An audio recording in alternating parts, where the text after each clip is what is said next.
smoking out there, but I am absolutely not going to wait them. So, good evening, everyone, and welcome to, I'm going to say, 16th ordinary meeting. 17th. I'm always off by one. 17th ordinary meeting of the Literary and Scientific Society at Queen's University Belfast. And you're all very welcome to tonight's debate, which is, this house regrets the gig economy. Turnout's a bit lower than it has been on all the rest that's here. I've been told there's a, not sure what's going on, I've been told some people are at a musical. Everyone's dead. Hot takes. Apparently there's a musical called Rent, which I've literally never heard of before. Is that a popular musical? Yeah. Yes. Is it? Yes. Literally never heard of this. Is it? It's getting more expensive. Rent is getting more expensive by the year. What up for a tenner? That was Chris's joke I wafted at everyone. And You smashed it better than it. we're very heavily using on the right hand side of the room tonight. There's people just keep wandering inside. I'll let you walk it up here first. It just needs people to.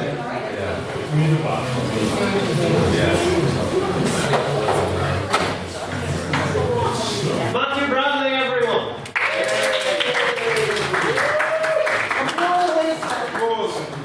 Alright, I'll begin the evening as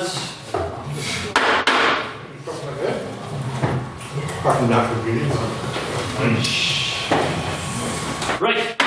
Evening begins as it always does with any announcements. Firstly, I found the podium for the gavel, so that horrible sounds I was making over the past 3 weeks are now coming to an end, so that's all good. There's a blue lead here at the front of the room that I haven't seen before. I don't know what it does, so that's exciting. And aside from any real announcements we have, I'll remind everyone again, and please encourage you all to attend, this Saturday at 5 PM we have our crossover debate with the Northern Ireland Opera, which is what's the official title for what we're... Who has the right to judge? Yes, who has the right to judge? In relation to their production of Sweeney Todd, which is what's being done in collaboration with. There will be a professor from the School of Drama there, and... No, not drama. Politics. Fabian Shoot. Yes. So it'll be someone who actually knows about the issue.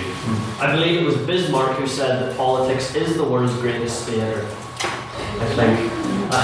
At any rate, as I said, please, any of you who wish to go to that, and I encourage you all greatly to do so. I unfortunately can't because of part-time work, but it's 5 PM at the Lyric Theatre on Saturday, so please, any of you who wish to be there, go there, because I'm sure it'll be as entertaining as any business that I'm in charge of, if not more so. Other substantive announcements, it's we had a delegation who went on down to the Trinity IV last weekend, which was myself, Mr. Russell Nairn, Mr. Chris Hubble, and Mr. Luttrell. And a grand old time was had by all. And it's, as I mentioned last week, we had a delegation down to the Trinity Women's IV, so we get a round of applause for all of us who did the IVs over the last few years.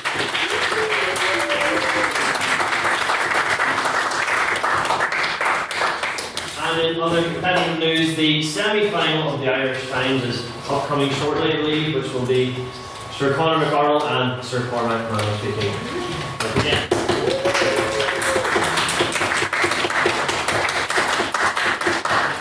Best of luck to all of them as always. We'll be doing more training next week.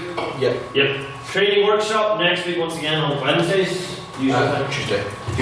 Tuesday at 6 PM. So, if you wish to learn how to speak, be that competitively or in our own format, or you just want to spend another 2 hours in a week with us, then please do make sure to go on down to that. Yes. Yep. I got an email from somebody in Queens asking about sending 2 stickers to the Great Agri-Food Debate in Waterford, which so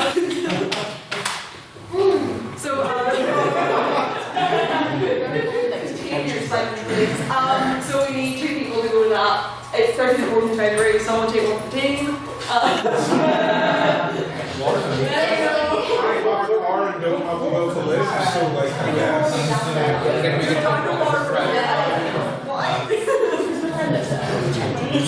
You're in Waterford. sounds like Southern Ballerina. It's just sort of same sort of vibe. Let me email the man whose name I can't remember and check and see if I can Send me the. Cindy and one other person who will speak about culture things. For reference, Chloe and I were originally going to go and run Marxist cases on every debate. We expect that, just not with them. Yeah.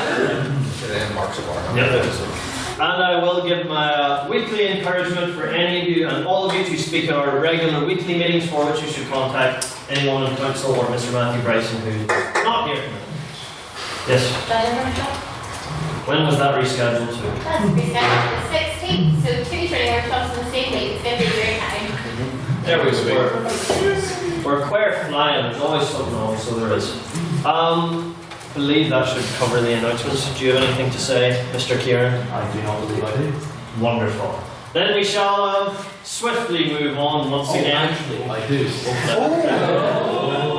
Yes, I'd just like to extend a congratulations to 2 of our members who recently appeared on the top table. I just thought we should start doing this whenever it happens in the future. Mr. Carl and Mr. Toby Vincent.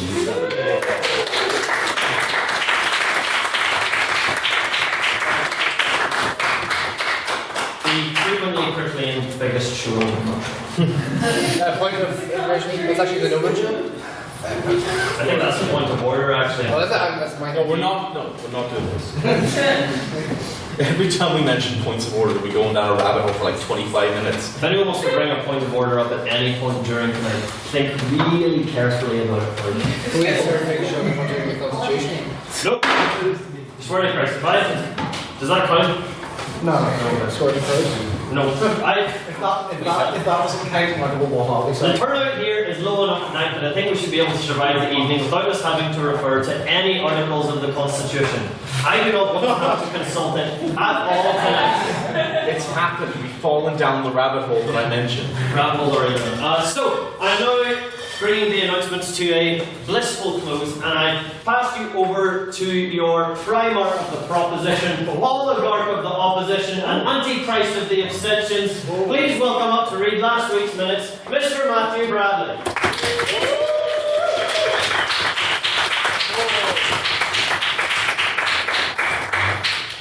Before we begin, it's story time. So last week, I think we all saw my minutes last week, and they were one of the worst things to ever happen to mankind. And they were only eclipsed by the half-time show of the Super Bowl, which was abhorrent.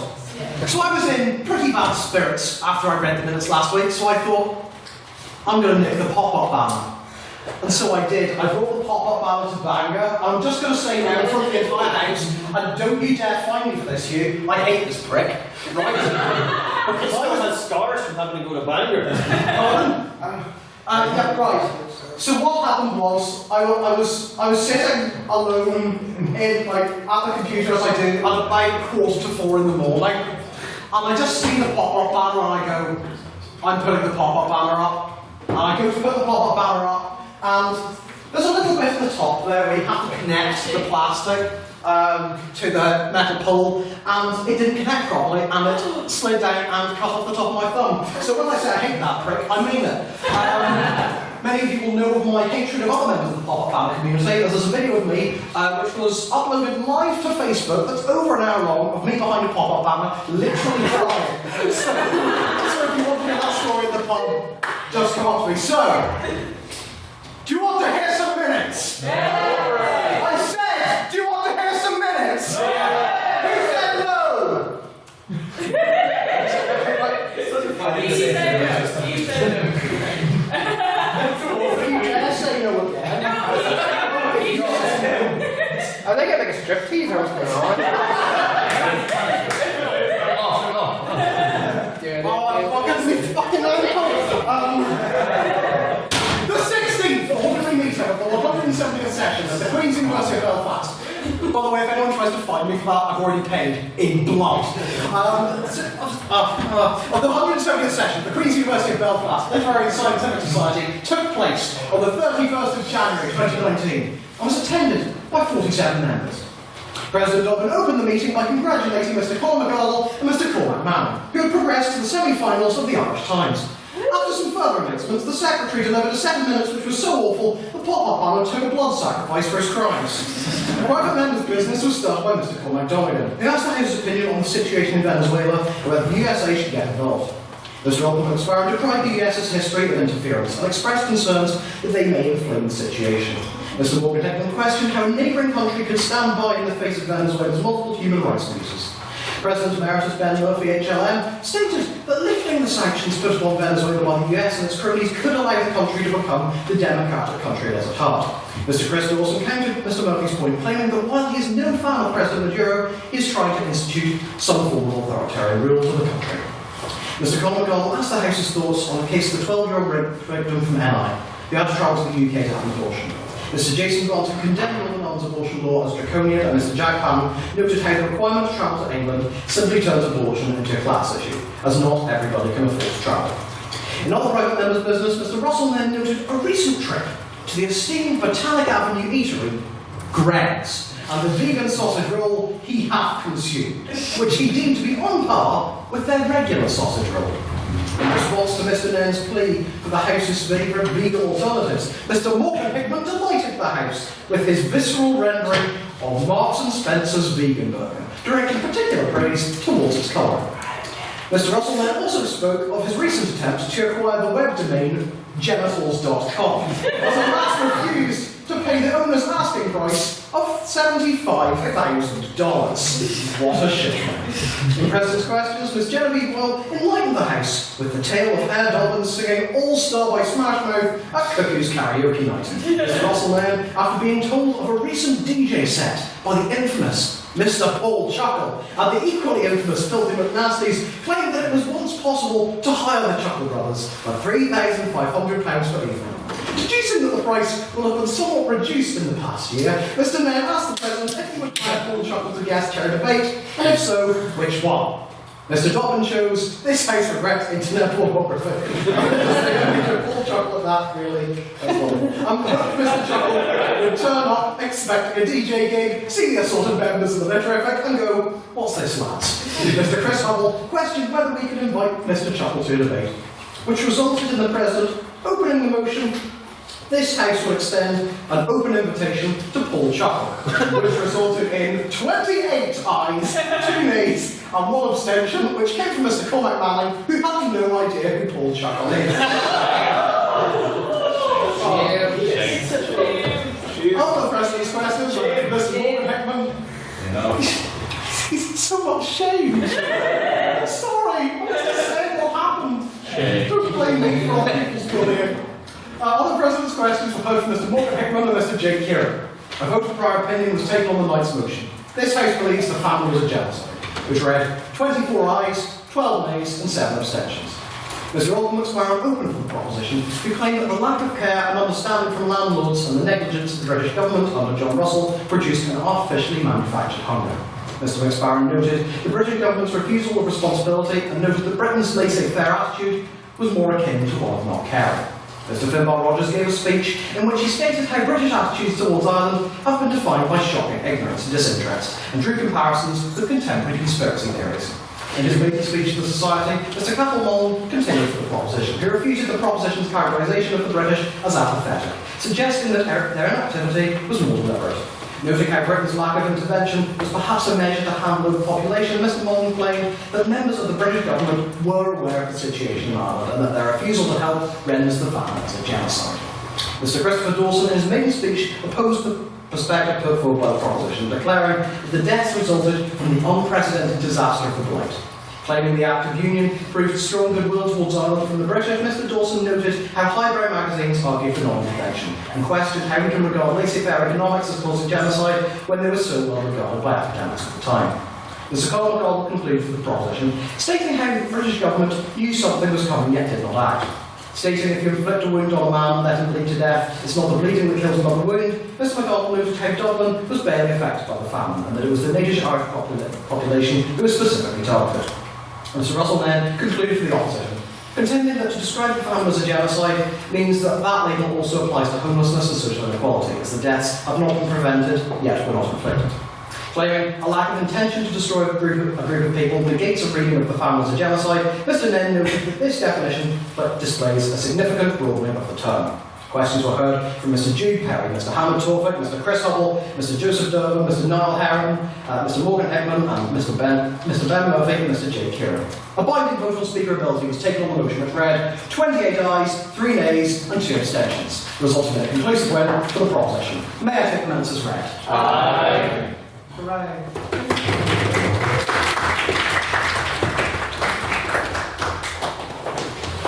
Okie doke, artichokes. Now it's time for the private members' business, which is our dedicated time of discussion for anything going on in the world. And every week I try and predict what anyone's going to say. So let's see if I'm right this week. Mr. McCarthy. With Donald Tusk saying that there's a special place in hell for Brexiteers, I would hope the House would join in condemning such a statement, as hell should not be subject to such defamatory statements. I'm just wondering what the House's opinion is.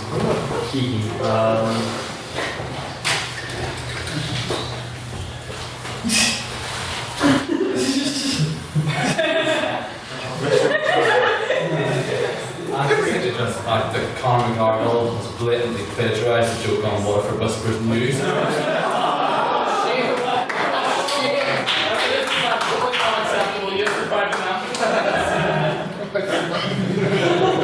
I think the ability for people there to call out whenever there's plagiarism from Waterford Whisper News. Mr. McGuinness. I think one of the really interesting things about this whole non-controversy was the fact that Mr. Tusk's actual statement was there is a special place in hell, or what the special place in hell is for those who supported Brexit without even the slightest plan to carry it through safely. And then the reaction was from sort of the pro-Brexit communities, hey, we don't deserve a special place in hell, as opposed to, hey, we didn't have no plan, which is in essence a tacit admission that they had no real plan to actually carry out this ridiculous scheme safely, because they're a gang of idiots who do indeed deserve to burn in hell for all eternity, or at the very least a gunge tank. We need to gunge them. This is gunging for Brexiteers. Get behind it. Very weird. Is it pronounced Tusk or Tusk? Because I've heard both It there. depends if Go for it. Live your best life. it's original Polish or if you want to. Of course, I was thinking Greek clarification. Not important at all, anyway. Mr. Dinner. Given the response, okay, it's very, very easy to jump on the, we hate the Brexiteers train. Oh, but, yay, choo-choo, etc., etc. The problem here is, it was a very inflammatory comment.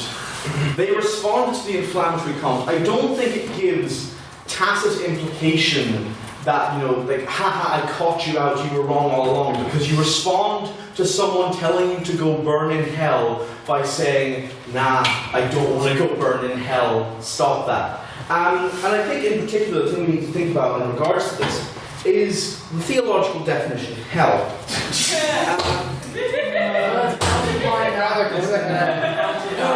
We're in it. Hell being the absence of God. And you need to think about the kind of people who are going to be in hell, and whether or not we want them in hell.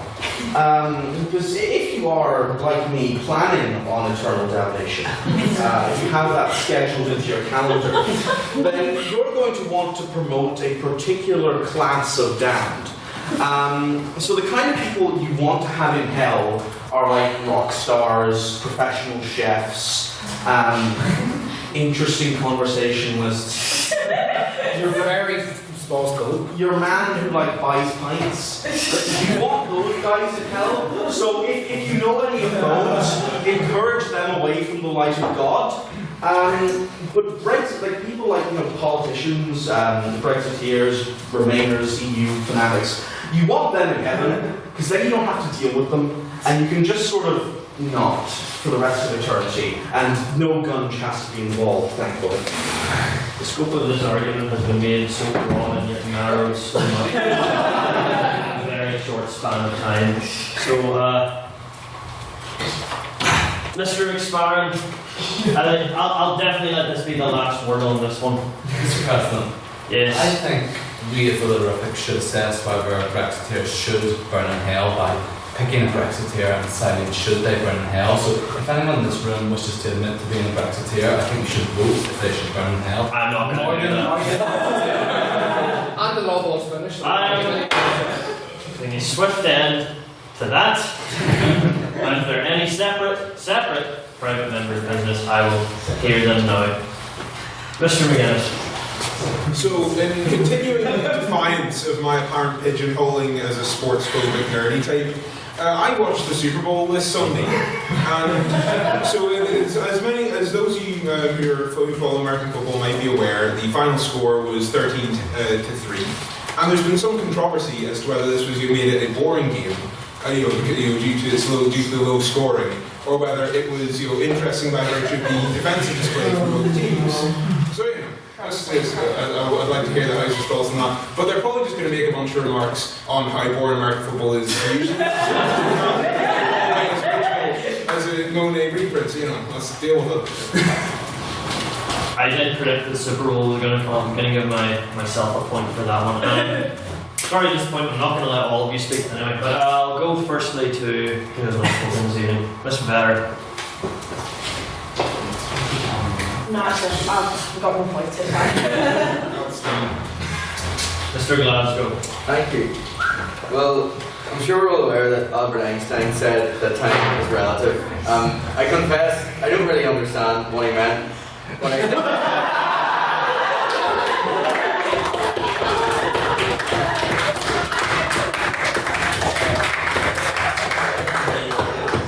think watching the Super Bowl, as I hope the President will agree, because we watched it together, I can't speak German law. may give us some insight and understanding into that phrase, because they split the Super Bowl into quarters, if I'm not mistaken. And the last quarter, the clock purported at one stage to be at 8 minutes until the end of the game, and by my reckoning, it was at least an hour and a half.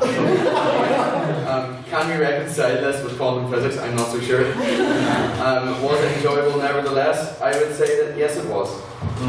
See, we didn't get the quality Super Bowl ads because we were watching on BBC, so instead we go to the BBC commentators, but it's just not something you want to be listening to. That's my 2 cents on it. I'm absolutely sorry. I'll go to Mr. Mr. Nair. So first, very briefly on that BBC commentators booth, it was very interesting to see that because it was the BBC booth, they had the 2 American guys who clearly knew what they were talking about and were talking over everyone else, and then the 2 English guys who desperately were attempting. They were desperately attempting to look like they knew what they were talking about, and would chip in and chime in occasionally to try and get a word in, and then the guys would say, ha ha ha, and continue giving actual analysis and ignoring them. I think the thing to think about. Information. No way. I said no.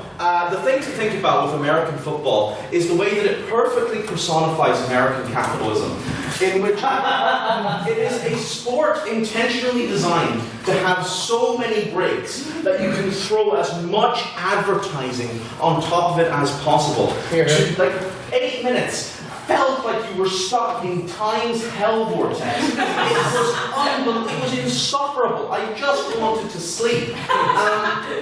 But the thing is, and the problem is with this BBC commentator booth is, if you're going to gauge in American capitalistic hellscapes, you want the full experience, which means you should be watching the ads and all this BBC experience. Because, ads are part of the entertainment for the Super Bowl, as I understand it, because they intentionally put absurd ads on. And so all we got with this hot take commentary from 2 guys who knew what they were talking about and 2 guys who didn't have a clue was every 5 minutes there was a frustrating cutaway where everyone got really bored. And this is terrible. So they should put on something far more interesting during the breaks than this hot take commentary about a sport I don't understand. Right, there we go. We're going to let this be the last word on Mr. McGinnis. Okay, so, couple of things. First, the guy on the right was American and was a veteran American commentator on American football. He sounded stupid. Still wrong. Anyway, also, Mark Chapman is a saint. The whole shtick of their coverage, which they've been doing throughout the NFL season, is that he sort of doesn't know what he's doing. They kind of appropriate British slang. It's great crack, right? And also, no one is making you watch this. If you are bored, you can stop watching, Russell. There's a series of buttons that facilitates the television no longer is showing forth video and sound. If you utilise these buttons, you no longer have to watch the Super Bowl. Have you considered making the sport not bad? If they're not going to stop causing brain damage, they're not going to make it not boring, Russell. I don't know what to say to you here. Right. There we go. Wish I'd not changed the channel and sit at the cinema watching The Crimes of Grindelwald. So bad. Yes. I predicted someone's going to mention Liam Neeson and you didn't. I'm very proud of you. No. We're done now. We just twisted it up. Right, fine, if you have a piece then. I'm trying to avoid this. I hadn't planned to do a piece on Liam Neeson, but on the invitation of our president, I very much am. So, I'm going to echo actually the words of an honorary member of the society. I think he actually made a particularly good point. It descended somewhat into chaos, I'll admit, but the actual point was well made. There does have to be an element of respect for the honesty of the man who came out and admitted something that happened decades ago and realistically never came to anything. He admitted it in the context to give a perception of the take he gave on a character in a film where it was incredibly relevant, and did so while admitting he felt deeply ashamed of it. Ultimately, I don't think it's fair and right to vilify a man for an action that he clearly feels guilty and ashamed of, and has, well, this is an admission of a very, very long past event. However, I'd be very interested to hear other people's opinions on it. As long as they're not one of our friends from Overseas, yeah. I didn't say that. Oh, I know. I'm going to go to Mr. Topic. Well, I think it was really brave what he did, and the fact that he said, I feel guilty and ashamed about it, is actually something respectful, and the fact that he said that is something that we should, people should learn from him. Mr. Nate. Yeah, well, I mean, I think this comes to a much larger point that we sort of need to discuss in this very sort of polarised and outrage culture that we sort of seem to have today. It's this idea of redemption, and it's this idea that you can do a terrible thing, but also make recompense for it and become a better person. I think a large part of this Liam Neeson debacle has been that he has discussed a lesson he has already learned, but much of the outrage seems to be channeled toward teaching him a lesson that he has demonstrated that he already knows. So what is the purpose? I don't think outrage without purpose is something we should encourage, although I certainly understand people feeling very hurt by that, because it is a horrible thing to say, it's a horrible thing to do. But I would love to hear the rest of the House's opinion on the act of redemption. Can someone cheat? Mr. Bradley. I think, with regards to redemption, because this is a news story that annoyed me a bit, is the director James Gunn and the comments he made around 10 years ago, which he since apologised for what he lost his job for. And I think Richard Dawkins' initial, I don't like the man, but his initial definition of the word meme, which he coined, is an idea of the spread. And that's what outrage culture is. It's nothing more than a meme. If we see someone that does something wrong, we cancel them, and there's no actual thought process of what they did. Whereas someone like Bryan Singer, who didn't have the immediate, Twitter backlash to what he did, he's still, if you don't know what he did, it's various things, but he is still allowed to make films.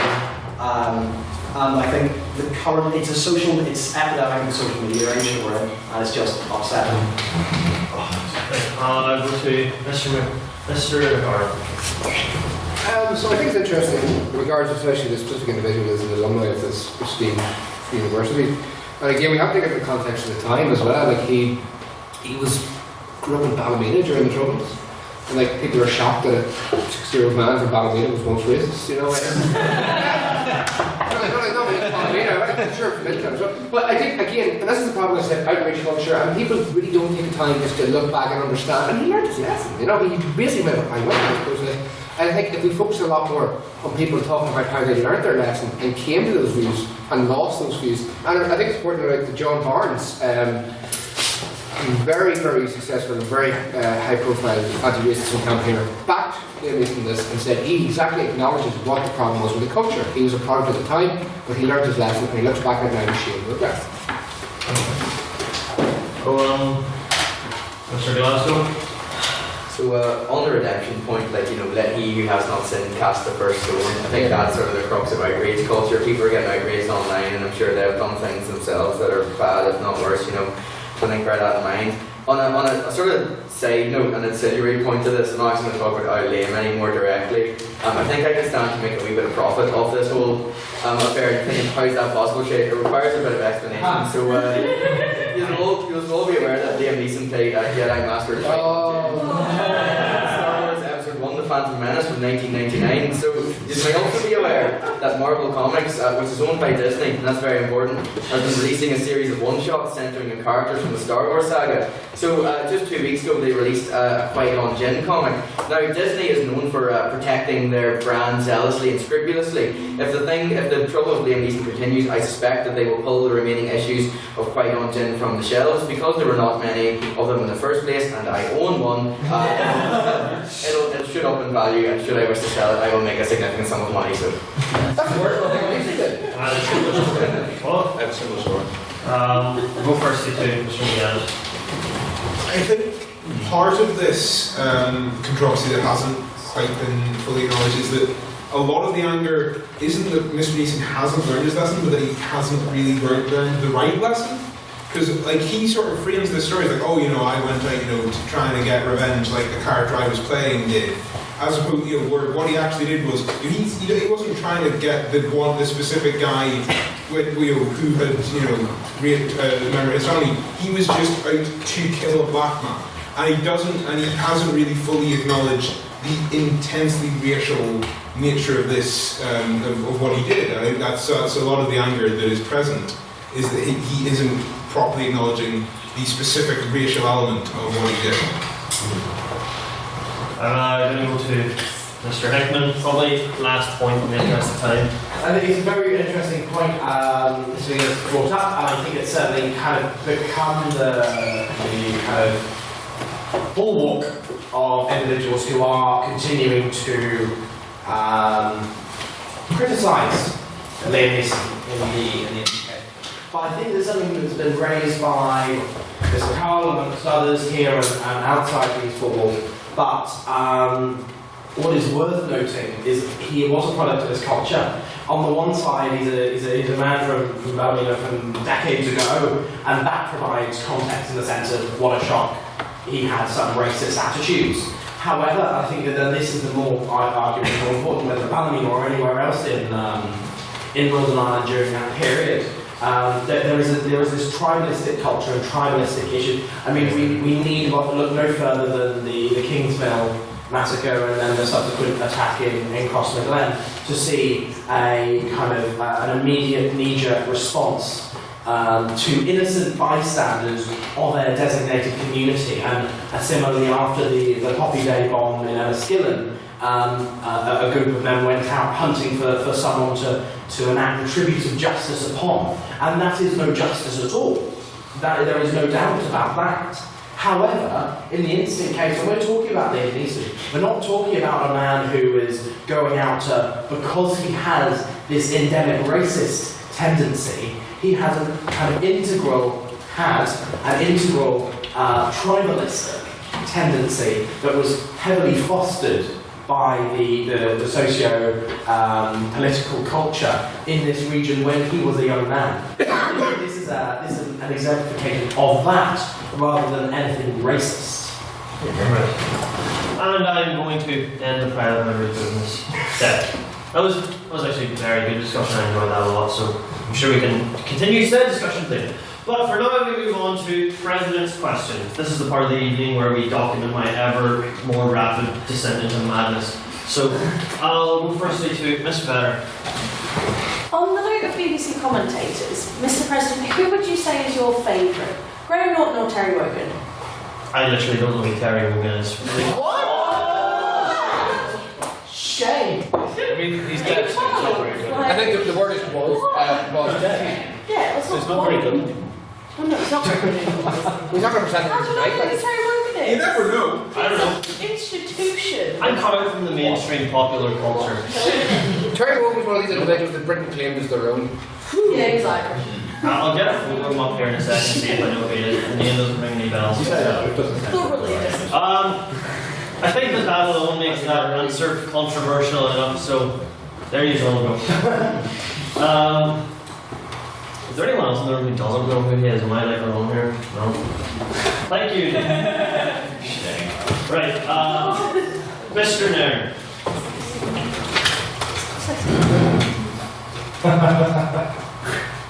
You take so long. Mr. President. For the meanwhile, Yes. If there was a particular group which you believe there is a special place in hell for, who would they be and why? there's no good answer to this question.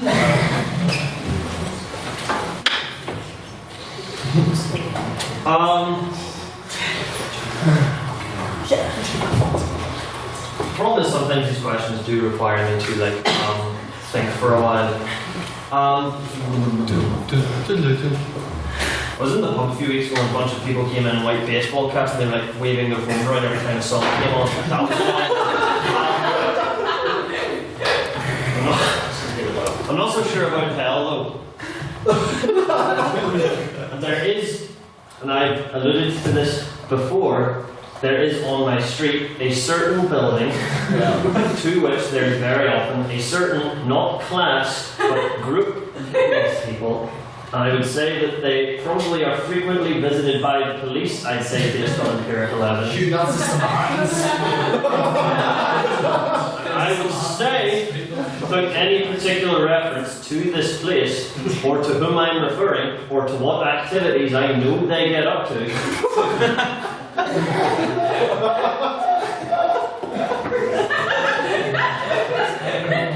live stream for all to hear. I am not very fond of what I have seen of them. There's your answer. Are you happy now? There's always more. Mr. Hubble.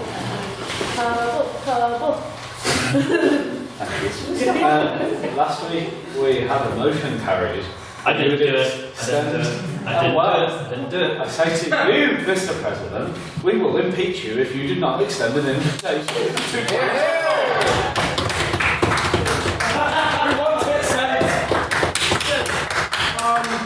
Technically, it's my role to send emails to people, so we'll impeach you as well. It's a way to get him. Imagine he's waiting to be. I knew someone was going to. He'll be a while later. But no one's here in a minute. The rest of this. Just continue the debate. I'm not paying it. Very hopeful. To answer your question, I only semi-intentionally forgot to, because I actually genuinely did forget that a vote was carried on. So it was, and I feel. You said you were going to intentionally forget. You did remind me about it on Tuesday. Evidence is growing. Failed to send the invitation, and anyone who was here all last week will remember that I was not in favour of the principle of the thing. But, well, it has been shown that apparently it's not my job to do it, and we can be sure that it shall be sent promptly. So there you go. He's not going to come. Paul Trump is not going to come to the debate. He's not the point. He's not got a lot on. And we don't have 35 signs on that's this is going far more in depth than there's any other. Mr. McArdle. Mr. President, I believe you enjoyed a social function yesterday evening. I did. I ended up in Ollie's nightclub. Would the President agree with me that Ollie's nightclub is the biggest place full of reprobates that I've ever been? It is like a cave of overexpensive. At least Thompson has some substance. Ollie's just a cave of. The substance is slime. Can I finish? Ollie's cave of overpriced drinks and pretentiousness. It's just horrible. And like, you know, talk when you want to shop on. It's like, no, I hate it, I hate it, I hate it. Okay. Settle down! Like a bit Liam Neeson there. We're not going to lose our sense of civilization here, after all. So, the social function which you're referring to was the law ball, which was on last night, something like that. So, I'll not actually say a bad word about all of it, because as we said, the after venue as well as the formal itself was due in large part to the contributions and efforts of Mr. Hickman. Since the proprietor of the event that I enjoyed very much is present, I'll not say a bad word, and we should instead extend a hand for the leader of that parallel society for all the hard work he does.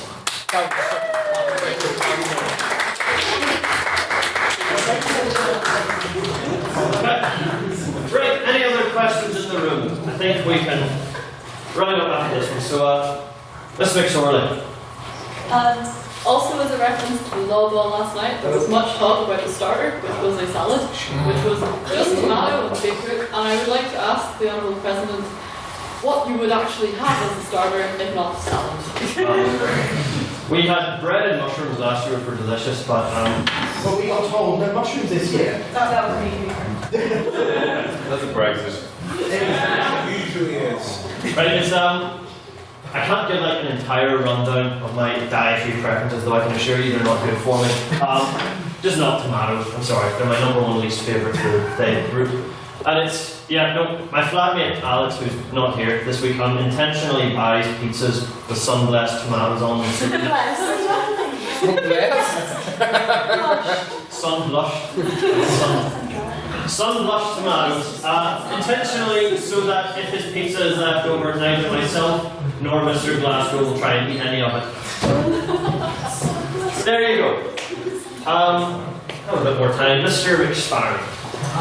Seeing as how you live with Mr. Glasgow, are you not deeply worried when you find out he's buying Qui-Gon Jinn comics at the age of 21? He takes it. If I know he was true, actually, but if I know he was going at the time, I would have accompanied him to pick up my Immortal Hulk and Captain America comics. So you're preaching to a choir here. He took me to buy one yesterday. It's a bit like a drug deal. But then the guy's like, "All right, chef, usual."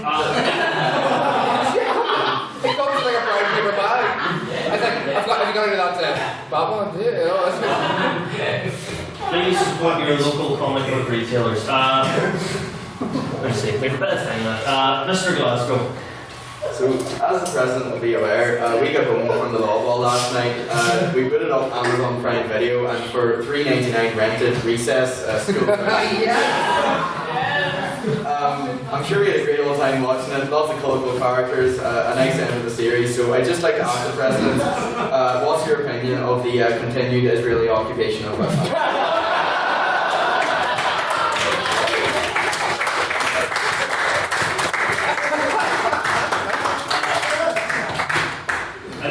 You subverted what is usually like the witty insider banter about my living circumstances, which is probably actually not funny at all to a lot of people here. But and then juxtapose it with something incredibly serious that I obviously can't answer. No, I'm not even going to do it. It breaks my neutrality rules. I'm not even going to attempt it. There's your satisfying conclusion to this week's President's Questions. So we before moving on to the substantial business of the evening, we shall take the prior opinion vote. This is, as I'm sure we all know by now, how we feel coming into the room today. So, the motion is this House regrets the gig economy, which if you're not like acquainted with the term, which apparently some people aren't, is referring to like your services like Uber, Deliveroo, Airbnb, etc. So, if you would vote in favour of the motion, this House regrets the gig economy, please raise your hands and say aye.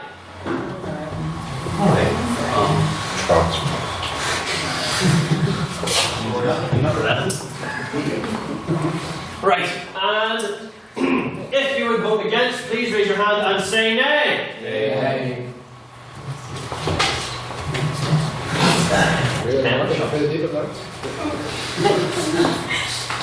And if you would rather vote abstain, please raise your hand and say nay. Nay. This is nearly a perfect three-way split here. We had one of those last year.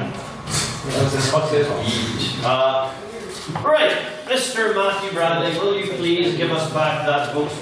I will read back the vote, but not after I fulfil a promise. Mr. Chris Hubble, I'm just about to click send on a tweet to Mr. Paul Chuckle.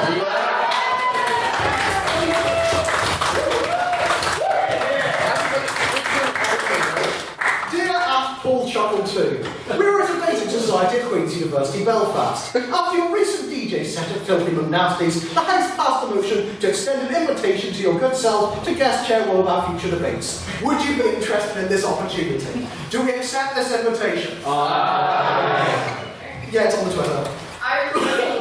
There we go, it's sent. On the vote of prior opinion reads... I accidentally zoomed into a picture of the face.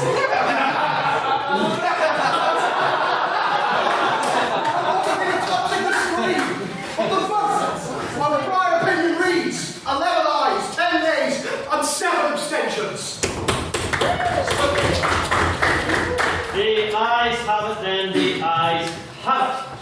So, I think that the relative excitement over Paul Chuckle says a lot about the nostalgia-driven youth culture of today, but that's a debate for another time.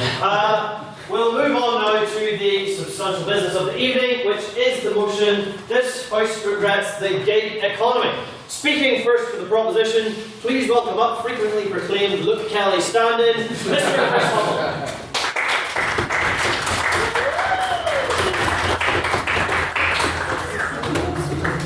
Definitely didn't have time to write this, so it's on this massive laptop. Also, that is how democracy works. We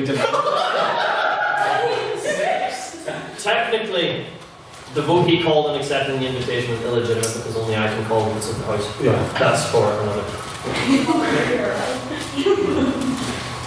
It is less than 100 years from the days when you could head out in the early hours of the morning, walk alongside the factory gates, the streets that border the shipyards and docks, and see the lines of workers, half-starved and agitated, nervously awaiting the arrival of their manager, who would walk among them and handpick those who would work that day, and those who would be able to feed their families. The unfortunate ones would be left to roam the streets, looking for work, hoping that the next day would provide for them. Over the years, the situation of the mass of people improved. Many hard-fought and reluctantly conceded battles, rights that we now consider basic, were won. Sick pay, holiday leave, union representation, insurance, and much more. To butcher a phrase to my own ends, there is nothing new under the sun when it comes to exploitative working arrangements. The rise of the gig economy over the last decade has been sold to us, and I imagine will be sold to us again tonight, as a miracle of the free market, where workers and employers can enjoy an increased level of flexibility, can choose when and how they work together, and can cut down unnecessary costs. The reality is, however, less rosy. Basic worker rights are now being denied to people en masse, and day to day, week to week, people do not know where the next paycheck is coming from. The scene with today's precariat is a stark mirror to our past. We are back suffering with the queues of anxious workers waiting to find out if they are fortunate enough to work. Yet now the managers have not even the decency to look them in the eye as they toss them to the gutter. The gig economy has been associated with brands that I'm sure most of you use, Deliveroo, Uber and the like, with Pavel, who you gave 5 stars to because he let you stop and get a kebab, or the bearded man bun type who you see riding around with loads of takeaway on his back. But the gig economy as we understand it is the replacement of permanent contracts and your status as a worker with short-term, flexible work as a self-employed contractor. But you could also extend this to include zero-hours contracts, which grant marginally more in terms of their status as workers, but easily is skirted around by unscrupulous employers, and workers are left in the same wanton predicament, left unknowing as to when or where their next paycheck is coming from. But zero-hour contracts are inherently not the gig economy. Gig economy is people using their own resources to be self-employed and act when they want to. Zero-hour contracts are still a contract. This is entirely different. Yeah, so that was my point when I said they do grant them more in terms of the contract is you are a worker, but that can easily be skirted around in terms of if your employer decides to put you on 0 hours for that particular week, their obligations to you as a worker are null and void because you're not working for them in that period. So you are treated in a similar way as in the gig economy, but with less power. But that's not crucial to the debate. I was just drawing a comparison. So the opposition tonight will have one argument on which to base this debate that I'm sure they will spin and reframe in a number of imaginative ways, that the economy, the gig economy provides flexibility and choice. And we are inclined to agree. It offers the flexibility for employers to deny workers their work, the choice for employers to neglect their obligations and to make money off the backs of their workforce, the choice and flexibility to have an economy that systematically fails in its support for our modern day precarious workers. And what choice do the workers have? Despite the rhetoric that I'm sure the other team will offer on the ability to choose when and how they work, Professor Ursula Hughes, in her studies surrounding work in the gig economy has shown the majority of people in these industries are not in it by choice. When Uber or any other company prices out the competition due to low staffing costs that other companies cannot compete with, they push out competition for both consumers and workers, leaving neither with a choice. Sure.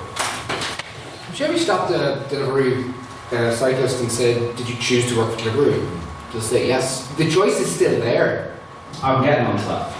I'm getting onto that. That's just a very intelligent way of saying, I'll come back to that later, isn't it? No, literally, the next bit talks about that. Increasingly, if you're a worker, especially a young worker, the gig economy is becoming the only means for your subsistence. At a time when we should be celebrating a time of full employment, we are reminded of the sobering fact that the majority of those in poverty in this country are in employment, that the majority claim state benefits are in employment. We have an economy increasingly built on the backs of precarious workers, and the gig economy perpetuates this exploitation. Workers have no choice in which companies they choose to work for. I imagine most people wouldn't want to work for McDonald's, but they do because it's money. Right, what? Yes. We're seeing an increasing rise of competing gig economy services. For example, if you look at Deliveroo, they're competing actively with Uber Eats. If you look at Uber, they're competing actively with Lyft. Do you not think this competition is going to, in the long term, lead to better experiences for the people working for them? No. I think it's competition that is it's pricing companies that treat their workers well out of the market to encourage more companies that don't treat their workers well into the market. So instead of people having permanent contracts, all that is happening is you have other firms set up that don't offer those contracts to workers. So following me, Jack will put forward the trade unionist and economic case as to why we proposition regret the rise of the gig economy. Cormac will then be discussing the impact of the gig economy that has on consumers. Our argument rests on the fact that the gig economy is good, not for consumers, nor for workers, but only for those employers which have consistently been pulled into court and ordered to treat their workers with the dignity and security they have systematically been denied. I'll finish on a quote by Robert Tressel from the Ragged Trousered Philanthropist. Says, everyone who is not helping to bring about a better state of affairs for the future is helping to perpetuate the present misery. There is no such thing as being neutral. We must either help or hinder. I am not that fussed whether or not you propose this motion tonight. By the quality of the speakers opposite, we may be hard pushed to get a victory regardless. What I would ask of you is to A, if you are a consumer, think before you buy. If a company is using these exploitative measures, boycott them. And B, if you are a worker in these industries, join the union and demand your rights as a worker. The IWW, United Voices of the World, all organise workers in these sectors, and you can and should get involved.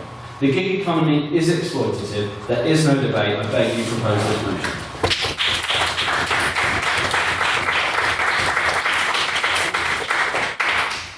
Now speaking firstly for the opposition, please welcome up Mr. Training Officer Russell Nairn.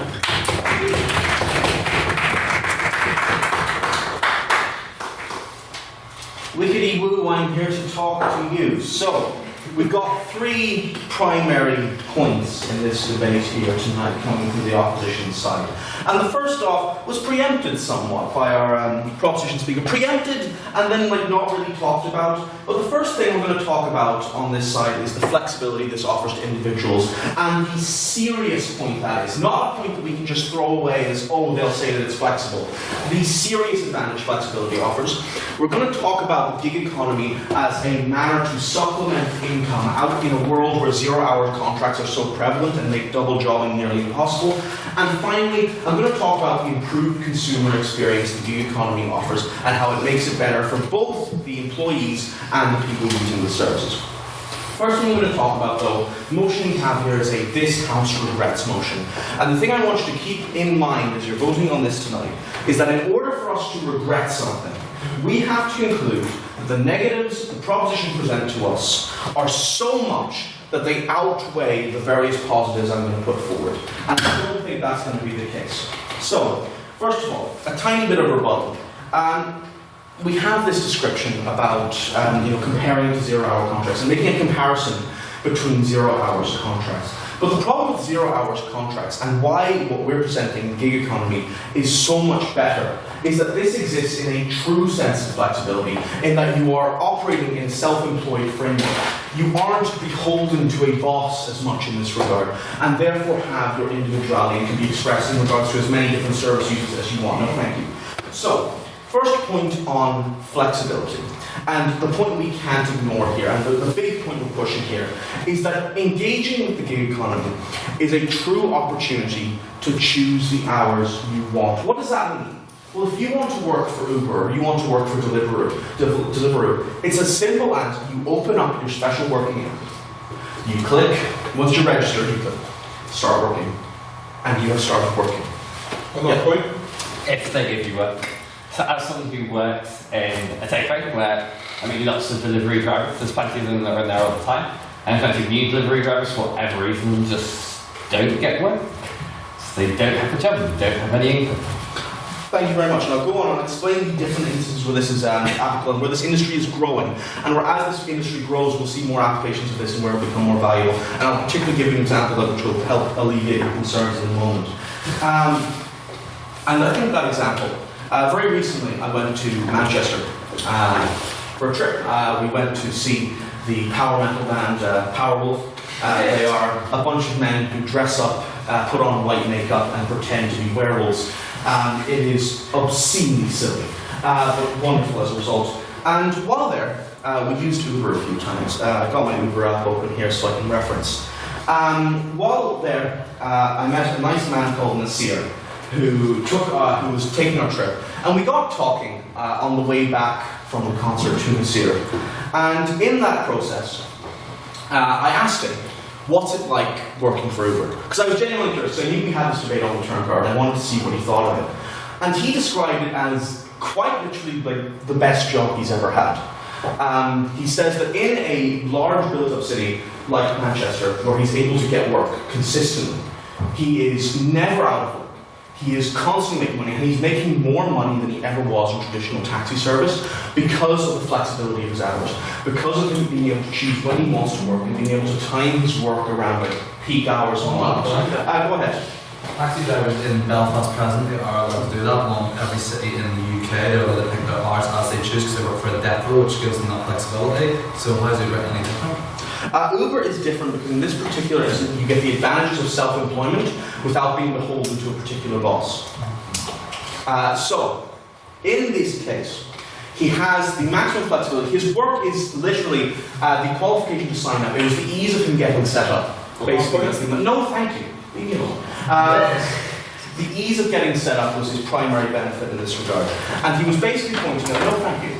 And he basically ended up, through working through this industry, he ended up making more money than he ever could have through other services. And he was basically saying that Uber was giving him a larger cut, because as he was working for the industry, Uber gave him a bigger rating based on, a bigger cut of his income based on the rating that he received, which he considered very, very beneficial. It is, no thank you. The big advantage, which we're also talking about with flexibility, is the time off whenever needed, which is something which plays into the idea of workers needing time off, workers being able to take time off. It is as simple as, because you have these advantages of self-employment in place, whenever you desire to get a day off, you just feel like having a day off, you can just not work that day. You can just go, all right, not going to launch the app today. No thank you. On top of that, if a medical emergency comes up, if a family emergency comes up, if little Timmy's in the hospital, he's broken his leg for the 3rd time this week, you are then able to go, all right, I don't have to worry about ringing in sick, I don't have to worry about saying there's a family emergency. You literally have the immediate effectiveness of, just not going into work that day. It works very, very well. No, thank you. So, we have this idea of pricing, good companies out, pricing the better taxi services out, pricing the better delivery companies out. This is just consistently not the case. When has delivering food been considered like the best job you can get? When has this ever been considered the best job? And more to the point, we end up with a better consumer experience overall. And what is that for us with the gig economy? We have these cheaper services. If you look at Uber, the taxi industry was basically prohibitively expensive beforehand because it was able to organise its prices and create a racket essentially. And with Uber driving down these prices, we get a cheaper service and a better experience for consumers. More to the point, we have more convenience in services because these companies are modern industries who are going to operate off of technology. They are driving their industries through technology and more often than not use app-based solutions which are more appealing to millennial customers who are more likely to use them as a result. This, because the services are more convenient, lead to more people using them and improves the economy and drives innovation, and a better experience is received overall. So, primary points we've gone through here. We have the flexibility of the service for individuals, we have the supplementing of income and how it's beneficial, and we have the improved consumer experience. Thank you very much.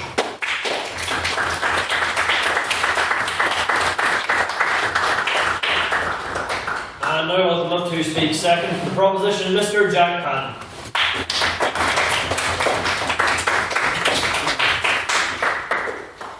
This is not a big event for next week.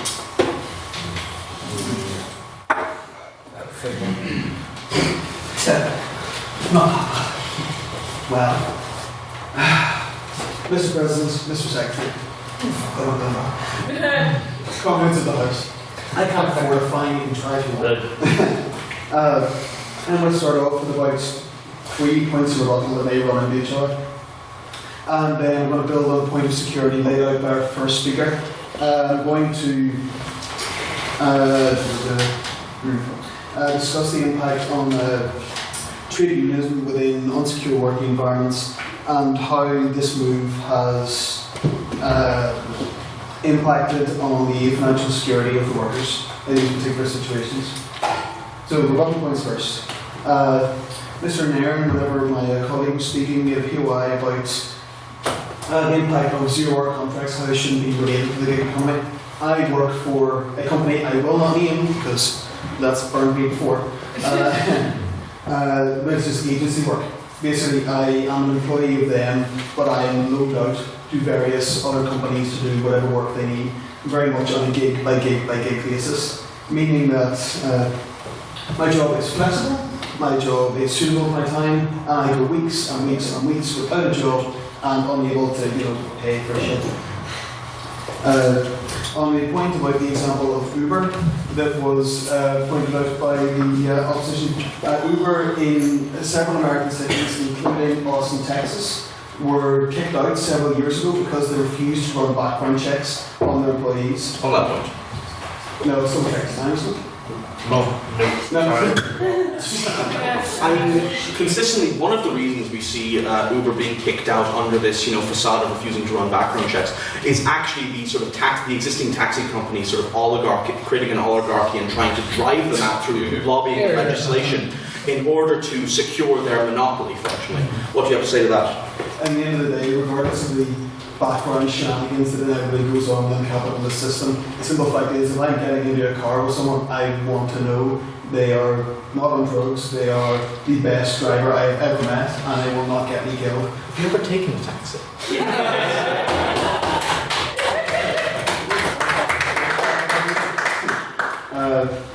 Within agency work and other forms of insecure employment, the job structure negates many of the traditional forms of trade union organisation, such as workforce organisation and collective bargaining. This institutional weakening of the trade union movement removes one of the strongest checks on employers' actions and contributes to the lack of security felt by workers throughout the sector. This not only allows employers to get away with unfair hiring and firing practices, but also removes the ability of workers to strive for an improvement in their conditions and and encourages unsafe working practices. This also impacts on the provision of employee benefits, such as sick pay and pensions. In the case of sick pay, part-time and short-term workers are required by law to be paid on a pro-rata basis, meaning that 0 hours employees are not entitled to anything under the law, and without trade unions fighting for these provisions, they will not get them. Say you're working for Deliveroo, an example, so it's given Mr. Nairn, and you break your leg, and you are and you're unable to work. You will be left with a choice of quitting your job and trying to find a new one with a broken leg, or trying to survive with no money until your leg heals. At that point, no, I have more to cover. Moving to the economic impacts. The lack of financial security due to not having a stable income discourages workers from making long-term investments towards their future and quality of life, because they can't be sure if their future is secure. This lack of spending on luxury items and long-term investments will also have a knock-on impact on multiple sectors of the economy. In conclusion, the gig economy undermines trade unions' their traditional role as a check on the actions of employers, erodes workers' rights and employee benefits, also has a knock-on impact on the economy of multiple sectors.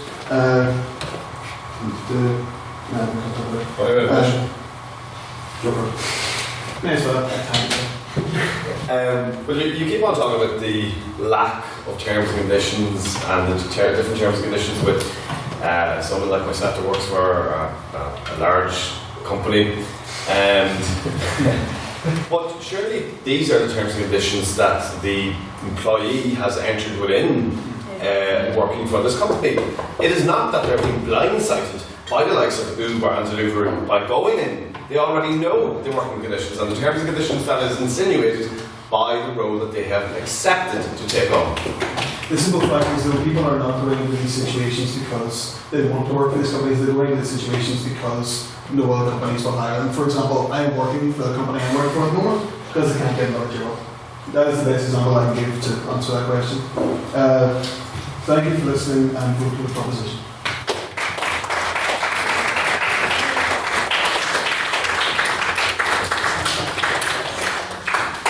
Right. Now speaking secondly for the opposition, please welcome up Waterford Whisper contributor.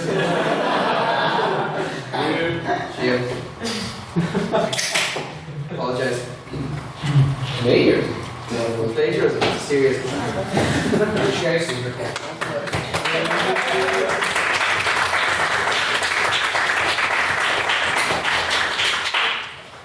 Right, what is the gig economy? What does it actually do for us all in this room? Listen, we live in Belfast, most of us do, right? In Belfast, you know, in terms of services and things back in the day, it's not that great. If you want a chipper, you have to walk down the shop and get a chipper. If you wanted to get something nice, you have to go to the shop and get it, right? But what we have now is you can sit on your sofa, you can check your phone, and you can have an array of delicious meals and services available for you.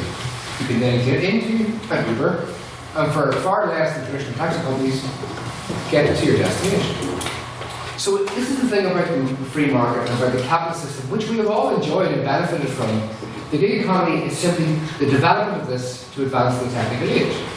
And we think about the consumer. Every one of us here are consumers. What is best for consumers is best for the market. And what's best for consumers in the market is best for all of us. I see Chris Hubbard recoiling. The first point we brought up tonight in terms of members of the opposition is flexibility. It's flexible for workers. And let's be honest, there seems to be this thing that, this sort of image that was painted by the proposition tonight of like back in the day when you have your stable 9-to-5 job, you have your weekends. But this is really what these jobs are. These jobs are people who want that flexibility. They want to work part-time. Students have really benefited working with these companies. Oh, I see that on that. Oh. Anyway, I'm going to just go for it. Morgan Hickman, come on. Would you not agree on the point made by the member of the proposition that it is not the fact he cannot find another job, it is not the fact he cannot find another job that suits his lifestyle needs at this time as a student? Actually, thank you, Morgan. You brought me on to a point earlier. And I'm directly quoting here. You said I couldn't get another job if this wasn't here. This is the only job I could get. So if it wasn't for the gig economy, you'd be unemployed. I'm basically unemployed anyway. But you're still working for the gig economy. So what this gig economy does is it provides people who would not be able to work in these situations originally with an opportunity to earn money as they would like. And that's the major strength. Yes, Mr. Hall.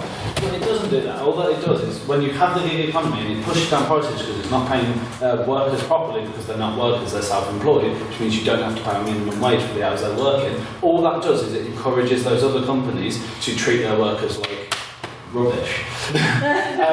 So actually it's not because the gig economy is the only one giving him a job, it's because actually the gig economy forces other employers either to be rubbish employers and have contract works, hence 0-hour contracts and why they're related, or it forces them to enter into the market as gig economy providers.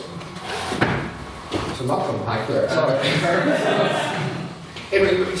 what you're saying is the gig economy allows, say traditional employers to lower their standards for their employees, yeah? But then surely it's not an issue for legislators to, we still have the right to protection, i.e. minimum wage, things like that. That's not the fault of the gig economy that's making the market more competitive. That's just simply a response from it. That's not an issue. It gives people, as I said, people who wouldn't be able to work, the opportunity to work, and that's important. And that's what that flexibility offers. Also, as I come back to the earlier point about consumerism, what's best for the consumer is best for the options that we have now and the flexibility that we have really to benefit everyone in this room. Everyone in this room is a consumer. Like it or not, we've all wandered home from Lavery's at 3:30. Let's just eat Gucci chip bag. That is the, or maybe some of the more sort of affluent of us have got an Uber home from Lavery's home. But we all back and yes, go on. It's very lucky for us all this, isn't it, being students, being a really quite privileged students all at Russell University when we go to Lavery's to get an integrated and get a nice pizza afterwards. But some people don't have the choice of, we don't have the Russell University behind us, so they will literally get any job they take.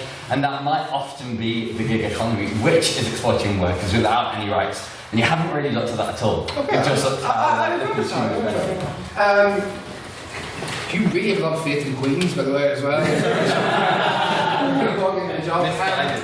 On the issues of rights, and this is the thing, it was still presented by the proposition that people, and Deliveroo's going around grabbing people and sticking them on a bike, against their free will. They make a choice to enter into a contract. They make a choice to be employed. As you said yourself, you would not have had a job if you didn't, but you made a choice to go and work for these individuals. You made a choice. They offered you employment. Yes, I agree in terms of conditions. That is why we do not regret the gig economy. It offers people employment. Listen, rock and roll's gonna lie. They're not fantastic jobs, but they are jobs, and they've completely redesigned the market, and they have more people employment than ever before in terms of the gig economy. Yes, Mr. Holland. The same excuse has been used consistently throughout time of exploitative work employment is, oh, we're only paying you 2 shillings a day. But that's fine because if we didn't pay you 2 shillings a day, you'd be on the dole. It's a ridiculous argument. Just it is exploitative. Just because it's giving you a job doesn't make it morally good.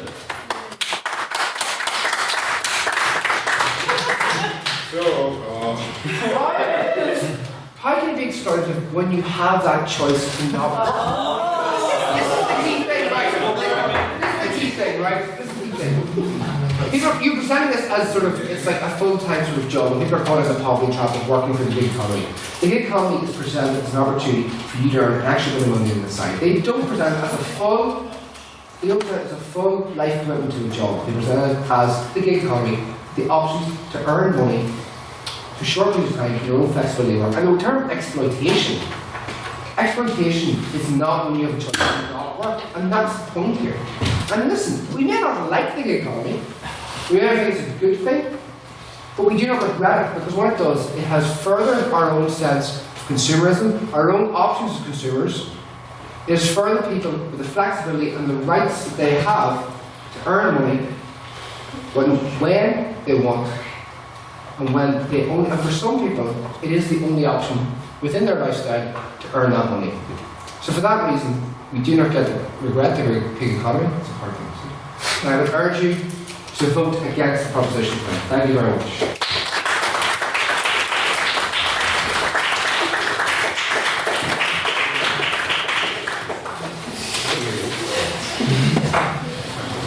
Right, and now speaking thirdly for the proposition, please welcome up Mr. Cormac Manning.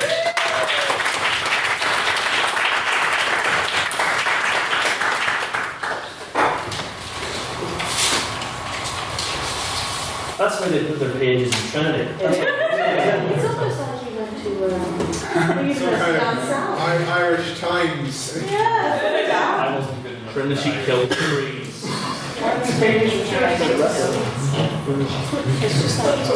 Trinity is also a game that you get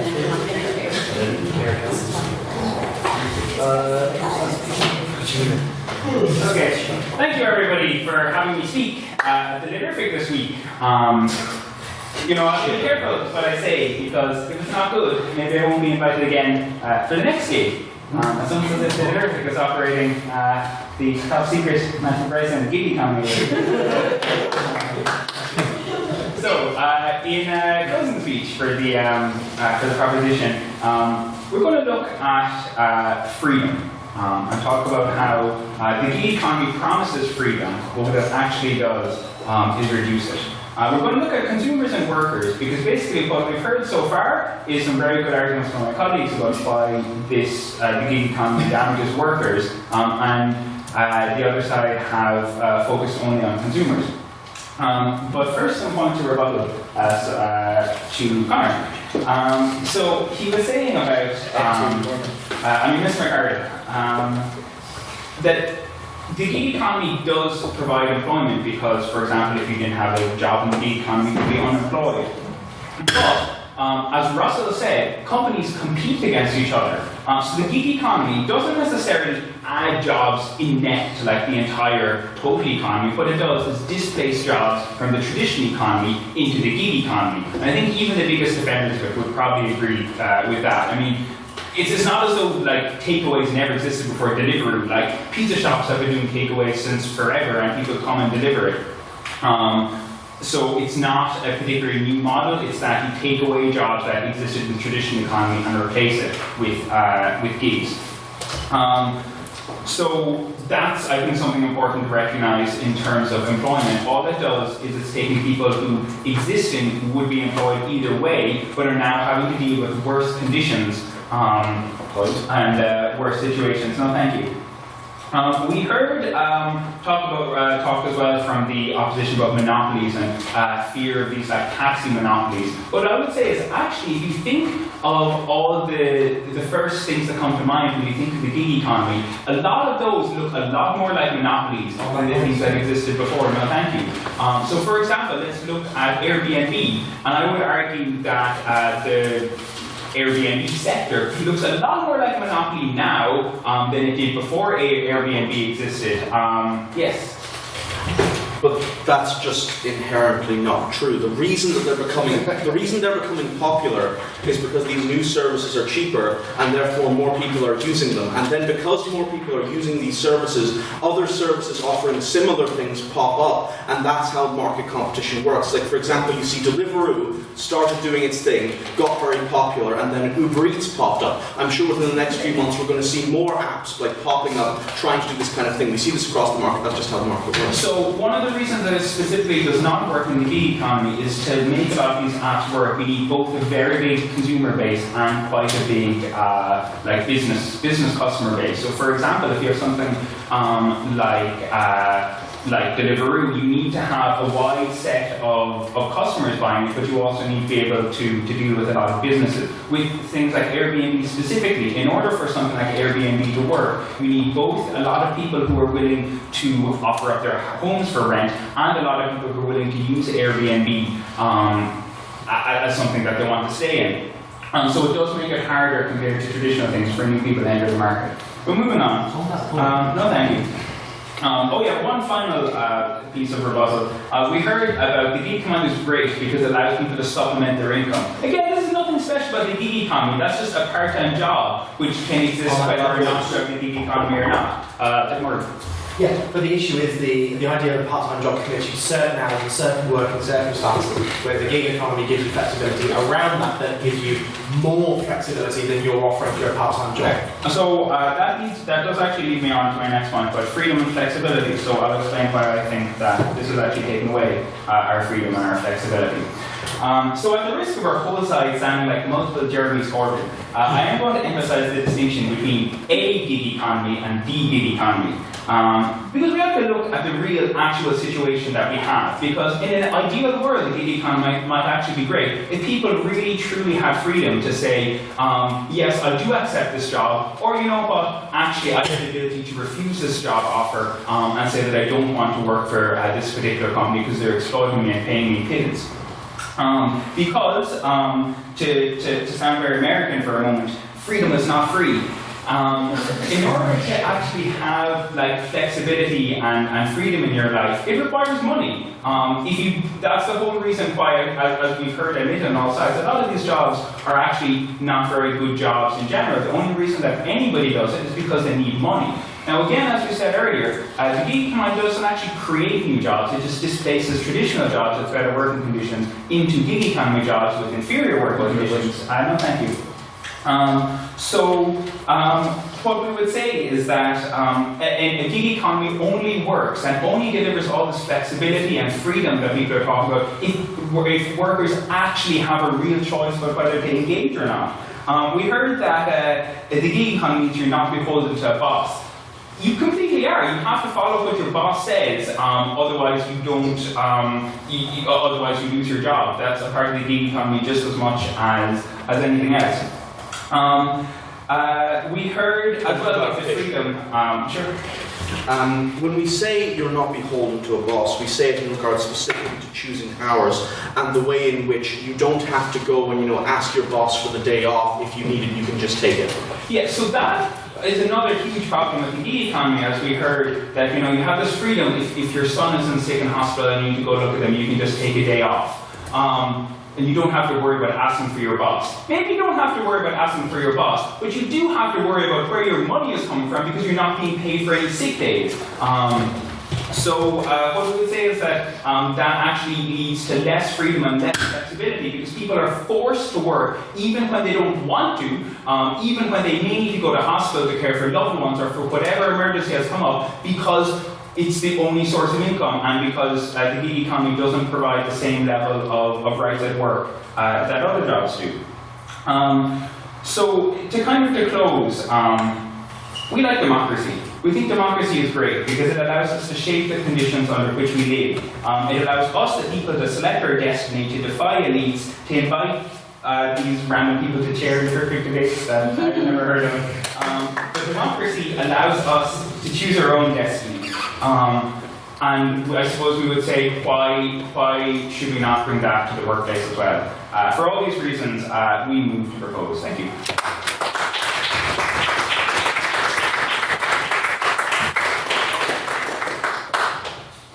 Now please welcome up speaking thirdly for the opposition and closing the debate as a whole, Mr. Ryan Lee.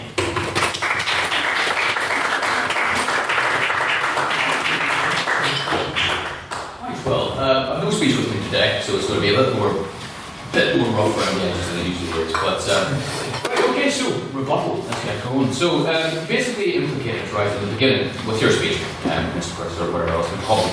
So yeah, you said that the gig economy replaces normal work. Where's the evidence for that? In terms of being entirely 100%, it replaces all these jobs. It's moving all these jobs into gig economy. You simply have no evidence to show that whatsoever, or at least we didn't see any. It just seems to be this notion that you popped out. Surely it's happened in some capacity, but to say it's as prevalent as you're making it out is a bit spurious without some evidence there or statistics to back it up. So no, gig economy does not equal replacement of work. As for the next point, gig economy basically talks about, oh, well, you're given work or you're not given work. But that's not controlled by an employer, that's controlled by how much work there is to get. So let's use the example of a musician. So I'm a musician, I don't know if anyone else is. Okay. It's just me then. So yeah, basically that's a gig economy. And that's existed long before this technological revolution within this age of information in which we now live. And a big part of that is it always starts out as a hobby. It always starts out as something that we do to engage in our passion. And then, no, I'm not finished. So yeah, engage in our passion as one example, not the entire picture. And indeed, then we develop that into getting a bit more exposure, then we get paid for certain performances, whatever else. And because people like our performances, more people want to hire us, there's more jobs available to us, we open our doors, and all of a sudden then, maybe if we're good enough, we can make a job out of it. But you never go into it unless you're phenomenally stupid with this idea that, okay, I'm going to create a band on Thursday, you quit a full-time job on Friday, and now I'm just going to make it. Go. I mean, one, just because the word gig's in it doesn't mean they're the same thing. No, it is. It is. No, it is exactly not. No, it is, yes. Second, by what you've just said, you're just calling everyone who works for Deliveroo without considering a full-time job is a moron. Like, it's ridiculous. No, I'm saying if you don't understand the market and what risks it brings, if you don't actually understand what you're getting into, yeah, you're playing stupid games, get stupid prizes, imagine that. So yeah, I mean, in honesty, Dubai. Finish your point. So right, what else was said? Easily controlling. Yeah, indeed. So it is by demand. So I mean, you're going into this with the idea that okay, I can't guarantee that I'm going to have all the work that I need. My paycheck's going to be somewhat variable. That's just the rules of play. To say that, okay, well, the very fact that the rules of play can dictate that, okay, there's variation between what pay I'm going to get at the end of the month doesn't make it unfair. Those are the rules of the game. That's what you're agreeing to when you go into a gig economy or Deliveroo or whatever else. I'm not finished. Deliveroo, whatever. You're going into basically a state of play where you're trying to get whatever you can, and it does offer that flexibility. In fact, I want to use my own commute actually. A good mate of mine was a colleague of mine in victim support. When he was working there, he was getting paid, I think it was 16.5 grand, which is criminally unpaid, I think, for the work that he did. But in essence, he's newly married, whatever else, he's looking at a house. He supplemented his income with Deliveroo. So he got a bike through a cycle to work scheme, and then his part-time he's doing Deliveroo. Now he's got well over 10 grand in the bank as a result of that work. Now he has a deposit for a house, for a mortgage. That would be impossible if that was not there for him to do so. Because it allowed him to work at evenings, at nights, wherever else, whenever he could. If he couldn't, he didn't have to work. On that point, how many hours a week was he working in duration of that? Did he have a life outside of that? And that's one person in a very wide situation where cases differ. Sure, yeah, 100%. Yeah, I take that point. But if you're saying that that's one reason, okay, that's one instance, I take that point.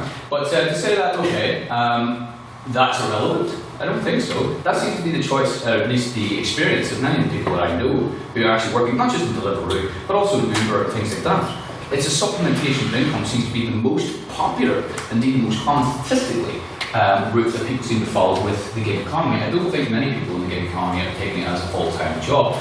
But we have to sort of expand what we mean by that point. Statistically less, I think it's about 30%. So, in terms of the economy, the gig economy, or the irregular market as it's supposed to be called, let's expand it out. So, it's not just people at the bottom. This also includes high-skilled technical work at the top, or freelance work. So let's say I'm a developer, right? As a developer, let's say .NET, Microsoft, something like that, I can work for a company in a freelance basis, in a contract basis with someone in Delhi, and also somewhere else in Washington as well. I have that freedom. Let's say I have to have a build and release schedule where I have to release certain software for the end of the month, right? Let's say. It's up to me what way I go about that and what way I do that, and I'm producing my work, I get paid. That is incredibly free, not just in terms of not being shackled to a desk or shackled to a company, in which case, go on. What you're describing is self-employment. I don't believe that self-employment is entirely covered, like every single person who is self-employed does not necessarily come under the gig economy. And I'm sure that several members of your side will probably back me up on that. I don't know the specific definition, but I know that throughout the entirety of the debate, the main point has been to avoid the fact that people who are self-employed are a separate thing. Well, in terms of short-term contracts, yes, indeed, there is a difference. Not to conflate self-employment in its entirety with the gig employment. Yes, okay, fair enough, that's true.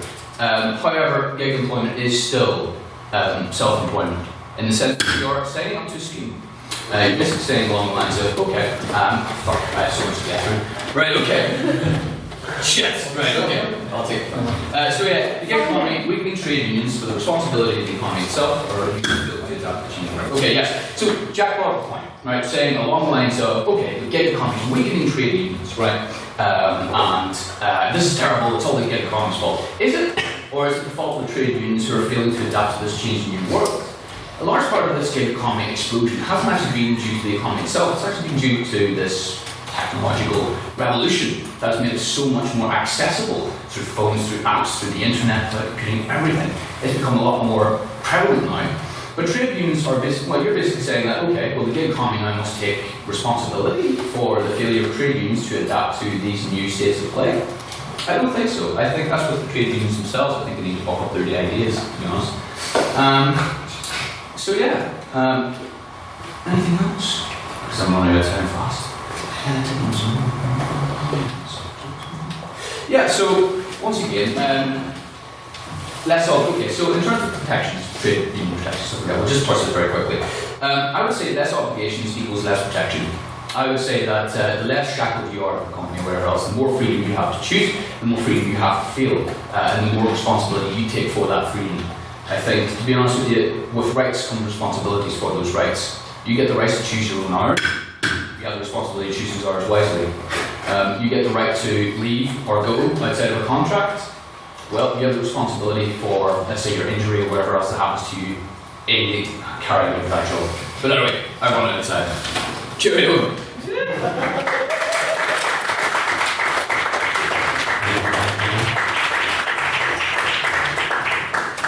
Alright, and I'll call for one last round of applause for all of our speakers this evening, please.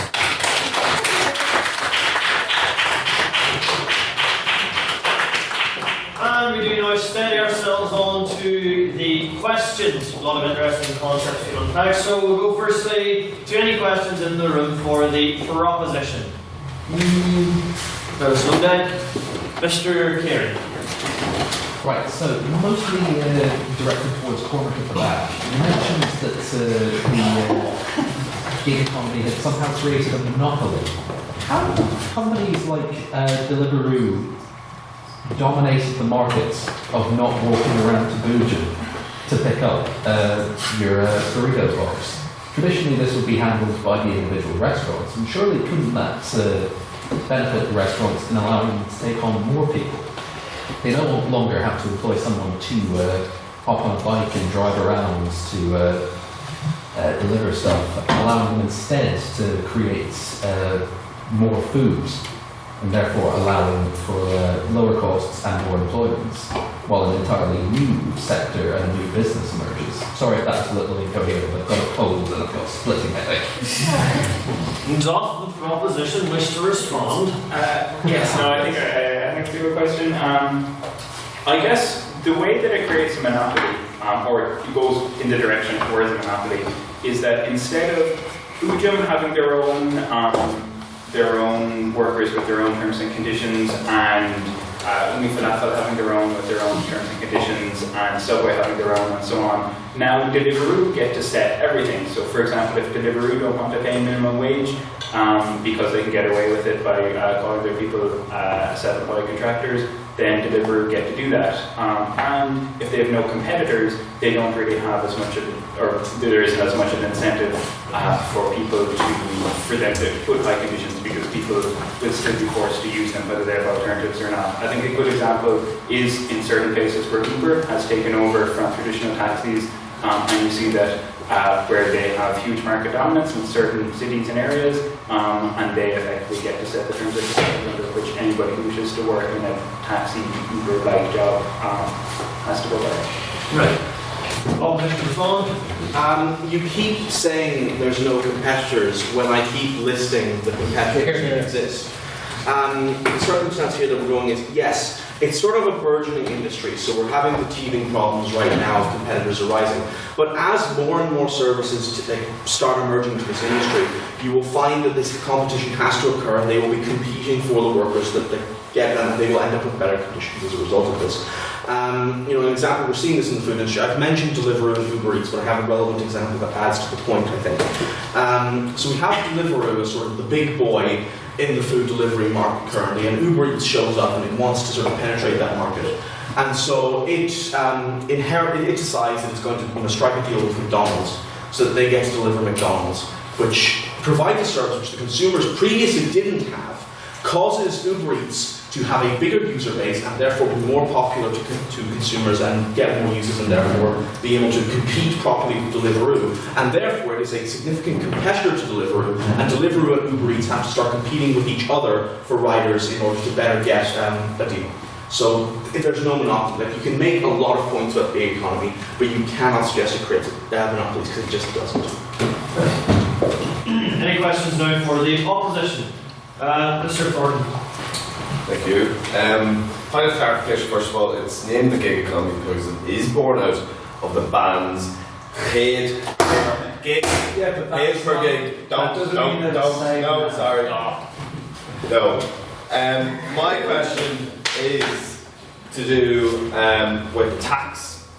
Tax was brought up at all tonight, and I also want to talk about the Airbnb situation, especially in Dublin, where we have a homeless crisis, and we then now are creating a area, a remit within cities, of which, especially with a homeless crisis, that people are being able to offer these empty houses for commercial profit, and then therefore, ultimately, and my second point, not paying tax.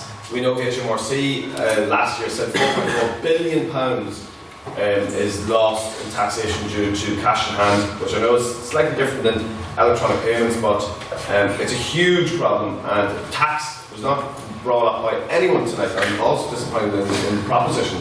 So that's there we go.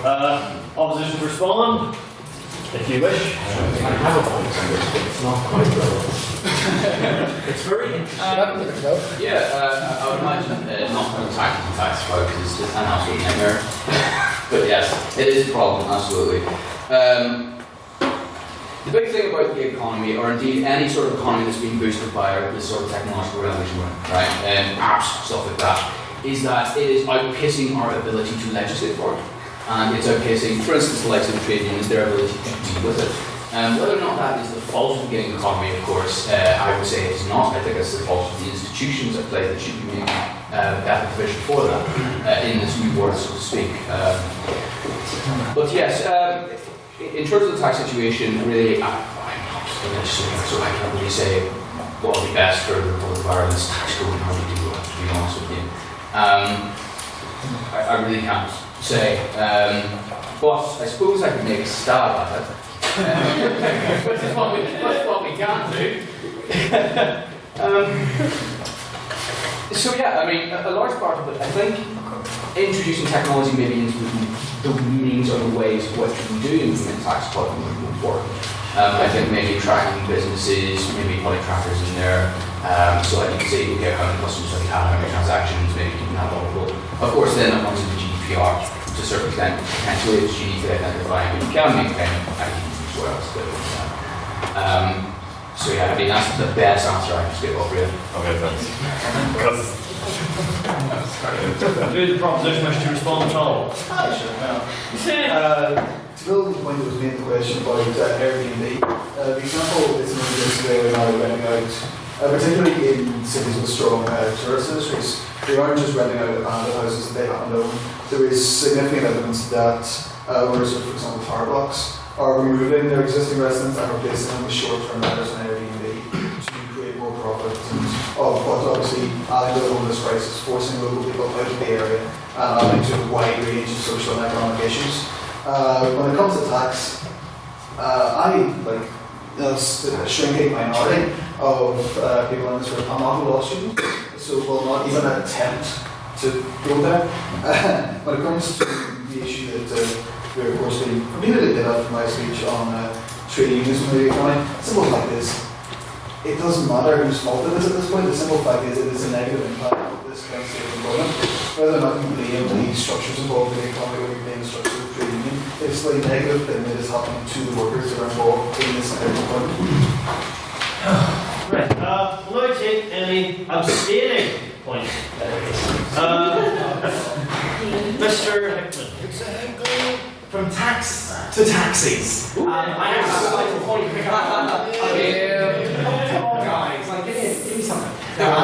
Actually, it does pick up on kind of a thematic point. It's kind of touched on the last point, but hopefully will be a little bit easier to address. So, taxis. We've got Uber, and we talked briefly about the kind of traditional taxi services that we have in Belfast and other cities around it. And I think historically there's been a huge issue with taxis and monopolies. That's always been a big problem, and the issues with taxi licensing. And I think that this then comes on to an issue of quality control.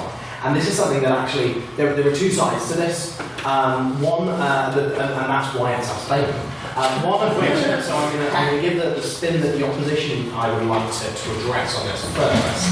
And that is talking about the regulation of gig economy for quality purposes for consumers. So we heard from Jack, I think it was, who was worried about getting into a taxi with someone? Yeah. Yes, wonderful. I didn't think so. So the issue is that, like, how can you be sure that the taxi you're getting into, the Uber you're getting into, or whatever service it may be, is safe and is the best you can get taking the proposition to us. On the flip side of that, the issues surrounding monopolisation by taxi, so certainly hackney carriages is a separate issue. I'm not asking you to address that because that's clearly a completely different problem. But talking about the kind of monopolisation you've seen, I mean, we have limited competition between phone cab and value cab here in Belfast, but is that actually meaningful anyway? That's a question, so there's a separate question again. But the general issues that have surrounded taxi companies and monopolies has been largely alleviated. Obviously a lot of market pressure, as identified by the law, has been put on the traditional taxi company because they have enjoyed this monopoly for a long period of time. Obviously, I have to say clarification on people if there's a compromise.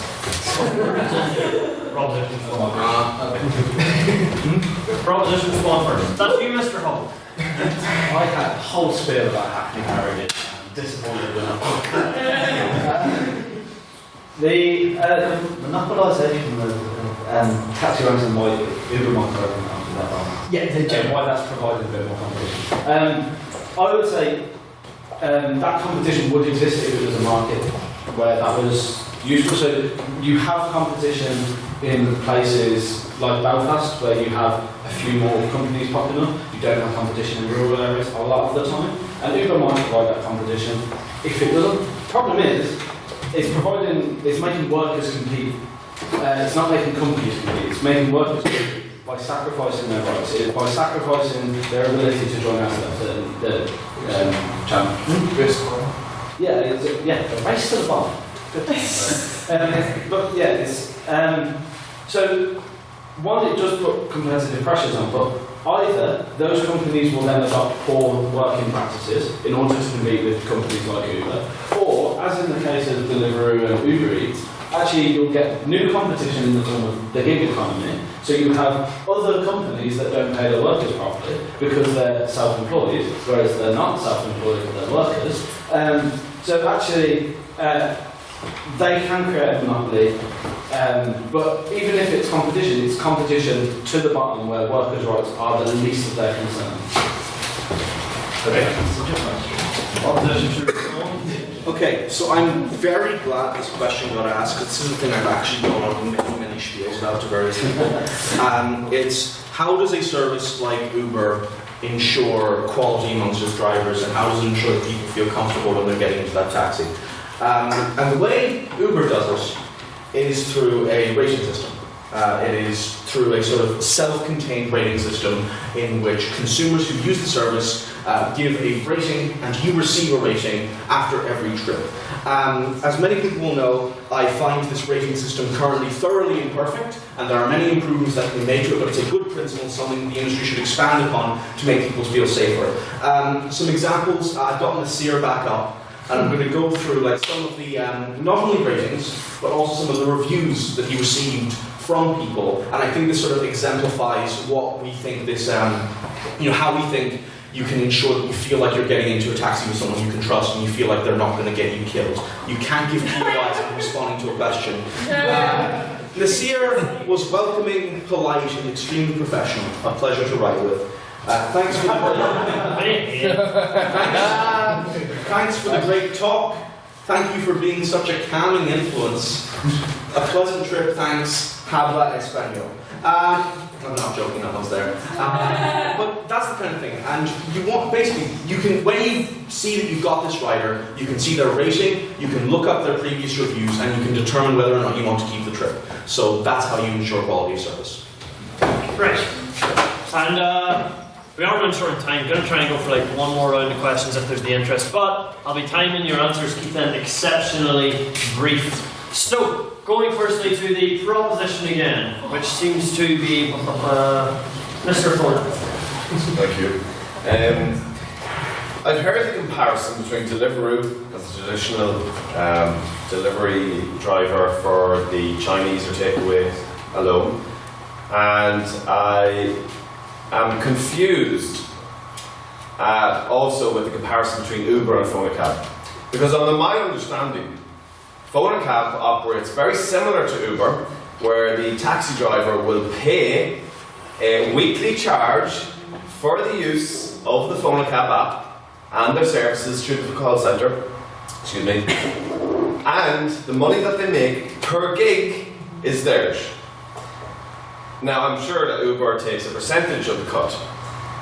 And then in terms of the delivery driver in Deliveroo, I know in the beautiful town of Crossford, where I'm from, I can assure you that we do not have Deliveroo.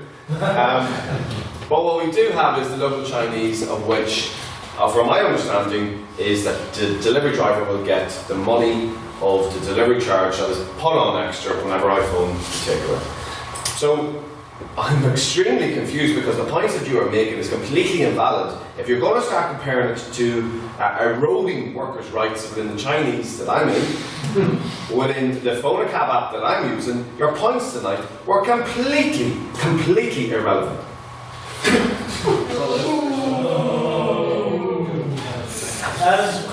So I think when we said phone a cab, I mean, I don't know the internal workings of a phone a cab. That might have just been a generic local taxi company. I'm sorry if we have got that wrong, and we should have used one that uses more traditional means. In terms of how the gig economy sort of disrupts these traditional working practices is because you are a worker, you have to have certain rights because you are classified as a worker, and that's how the government sees you. So you have those basic rights of sick pay, holiday leave, insurance if you have an accident on the job. All of that sort of stuff is guaranteed to you as a worker. So the delivery driver at your local Chinese would be a worker under those rights, unless they're a dodgy man. It's crossing but that's the legal precedent. The problem with the gig economy is because you're classified as self-employed, whereas actually your relationship to the way you earn is not the same as if you were actually self-employed, that you don't have the same access to those rights. You aren't paid minimum wage for the hours you work. Sometimes let's say if you're a Deliveroo rider and you want to do 4 hours of Deliveroo, well, you could be waiting 2.5 hours in the rain while you're waiting for food to be ready, and you're not getting paid for any of that. Whereas if you're a delivery driver, you are paid for the hours you work, not the hours you're you're paid for the hours you work.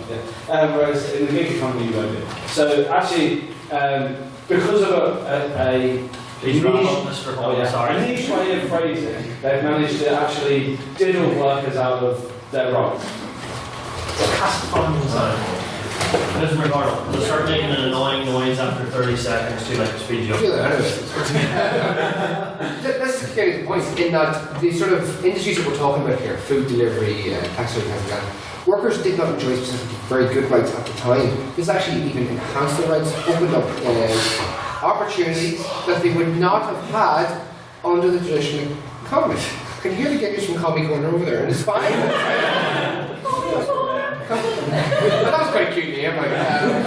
But yeah, that's the point. We've actually enhanced their rights and enhanced the control of their working lives due to the gig economy in these traditional industries, and we have actually enhanced the industries to grow even bigger than they have been before. Right, now any questions for the opposition, Mr. Craig? The opposition a lot for many times now referred to choice offered by the gig economy and like the choice that people make to work for companies within the gig economy. However, as we all know, when it comes to either you get a job or if you don't have money, can't afford food, shelter, you die. Which is the reality. If you get a job, you die. I'm not claiming to get rid of the idea of employment and like free money for all that sort of thing. But we do have to acknowledge the reality is that therefore, when your choice is have a job or die, be homeless, etc., that there are sort of coercive measures, sort of coercive measures in that people are more likely to sign contracts that they realistically don't want because they don't include rights or things like pensions and sick pay, but they're going to agree to it anyway because it's that or starvation. So we should not concede that realistically the choice that the gig economy offers isn't really a choice at all, because it's a choice between working for them with rights, without rights that they want or deserve, and starvation. I'll come in very quickly. We are very lucky in this country to have a welfare state. So that's great. In regards to sort of this, I think what's being presented as, they don't have a choice. This is their only option that's been presented as an option for work. I don't think that's true. I think there's other jobs out there, not just the economy. It just offers another option, and the choice always exists. And it's not a choice between dying and working for Deliveroo or but it's the choice, and the choice is there, and the choice is a fundamental right of our democratic society, which the gig economy does not take away.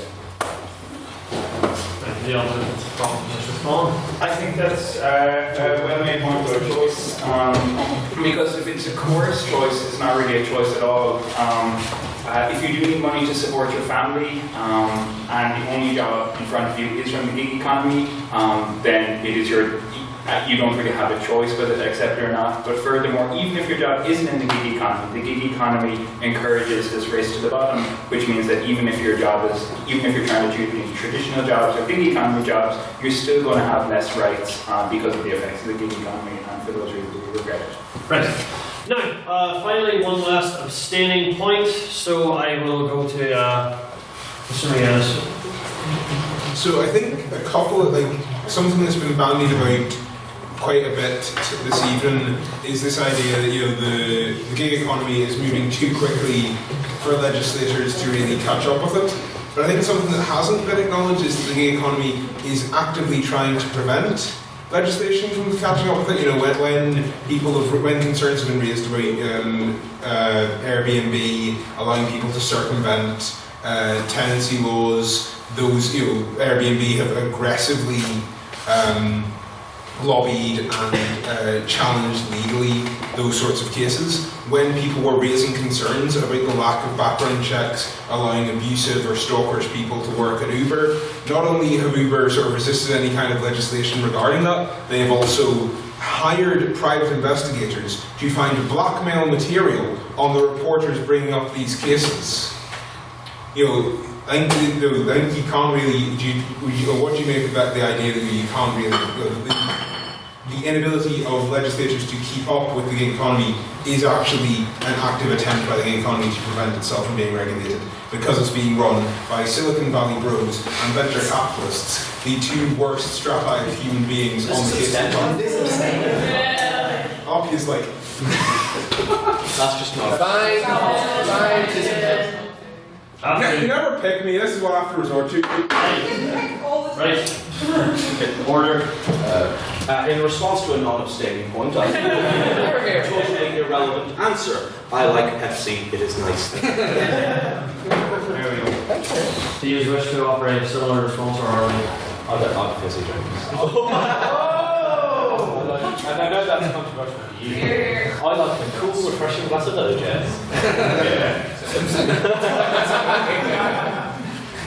Right, well, that's all we have time for this evening then. But sure, as the debates always do, they shall continue well into the eves of the night, and sure they shall stay in our hearts and minds for the rest of our lives.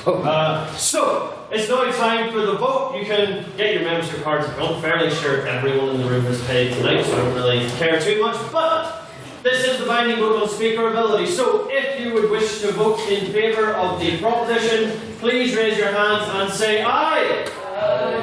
County corner.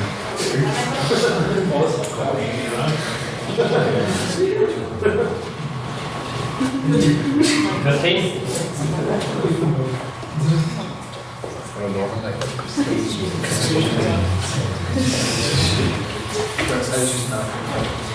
And if you would choose to vote in favour of the opposition, please raise your hand and say nay.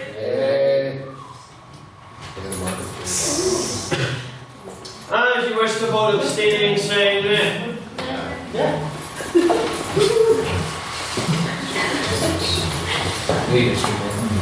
Now, to just say we got 20 retweets.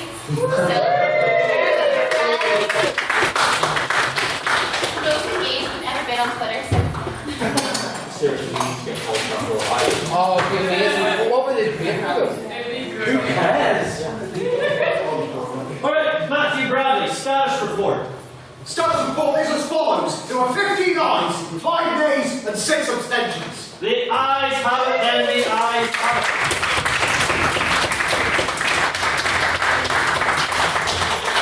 Right, and I'll encourage everyone in the room, if you haven't checked out the Disney Channel movie, Paid money. in a while, I seriously recommend it. Very good time. Aside from that, as I said before, our crossover with the Northern Ireland Opera is on this weekend. And please make sure to try and speak something this semester. Otherwise, I do declare this meeting adjourned.